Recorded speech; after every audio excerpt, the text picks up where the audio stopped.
Welcome to Gajas kitchen. இன்னைக்கு வந்து கொண்டைக்கடையில் வடை செய்ய போகிறேன். வாங்க எப்படி செய்யலான்றது பார்க்கலாம். ஃபஸ்ட்டு ப்ராசஸ்க்கு முன்னாடி நம்ம எண்ணெய் வச்சுக்கலாம். எண்ணெய் காயட்டும், அதுக்கெல்லாம் நம்ம மற்ற வேலையை செய்யலாம்.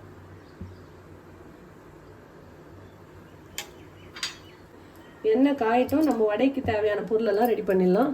இப்போ ஒரு மிக்ஸி ஜார் எடுத்துக்கலாம். என்னடா ஜார் இப்படி இருக்குதுன்னு பார்க்காதீங்க, இப்போ தான் இஞ்சி பூண்டு பேஸ்ட் போட்டேன். ஸோ இதுலேயே பருப்பு போட்டு அரைச்சிக்கலாம் அப்படின்னு அப்படியே வச்சுருக்கேன்.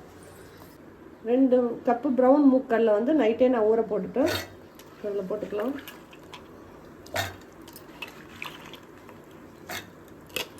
இதோட 4 காஞ்ச மிளகா, பூண்டு, இஞ்சி பூண்டு பேஸ்ட் போட்டிங்கன்னா அந்த பூண்டு வந்து அவாய்ட் பண்ணிவிடுங்க. நான் வந்து கொஞ்சம் குறப்பாக இருக்கிறதுக்காக பூண்டு வந்து ஆட் பண்ணியிருக்கேன். பட்டை 2 லவங்கப்பூ சேர்த்திருக்கேன். விருப்பப்பட்டவங்க சோம்பு சேர்த்திக்கலாம். எனக்கு சோம்பு ஃப்ளவர் பிடிக்காது, அதனால் வந்து நான் சோம்பு சேர்த்துல. இந்த மாதிரி பருப்பு வடைக்கு நம்ம எப்படி அரைக்குமோ அதே மாதிரி குறப்பாக அரைச்சிங்க, ரொம்ப நைஸாக அரைக்கக்கூடாது. இப்போது வடைக்கு நான் 2 பெரிய வெங்காயம் அரிஞ்சு வச்சுருக்கேன், அதை போட்டுக்கலாம். கருவேப்பிலை, கொத்தமல்லி, பச்சை மிளகாய்,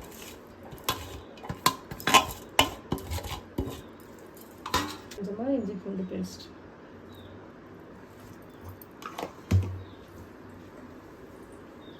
வடைக்கு தேவையான உப்பு எல்லாம் போட்டு பிசைஞ்சிடலாம். வடை மாவு பதத்துக்கு ரெடி ஆகிடுச்சு மாவு. இப்போ நம்ம வடை தட்டி போட்டுடலாம்.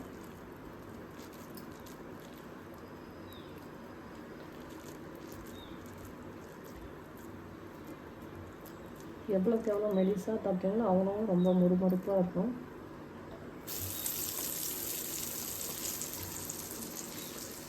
ஆல்ரெடி நம்ம எண்ணெய் வச்சுட்டதுனால இப்போ இந்த ப்ராசஸ் முடிஞ்சவங்க நம்ம ரெடியாக வடை தட்டி போட்டுட்டோம்.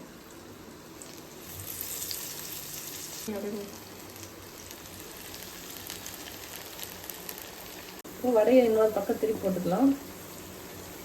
பாருங்க, நம்ம போட்ட வடை ஒன்று கூட உடையில சூப்பராக வந்திருக்கு.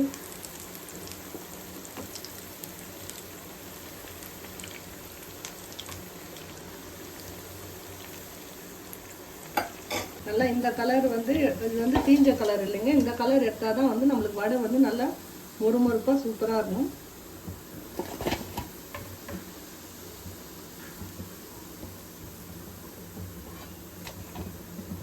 சூப்பராக நம்மளுக்கு ப்ரௌன் கொண்டைக்கடலை வடை ரெடி ஆகிடுச்சு. ஹெல்த்தியான வடையும் கூட. நீங்களும் ட்ரை பண்ணி பாருங்கள், சூப்பராக இருக்கும். இந்த வீடியோ உங்களுக்கு பிடிச்சிருந்தா லைக் பண்ணுங்கள், ஷேர் பண்ணுங்கள், கமெண்ட் பண்ணுங்கள், மறக்காமல் சப்ஸ்கிரைப் பண்ணுங்கள். தேங்க்யூ.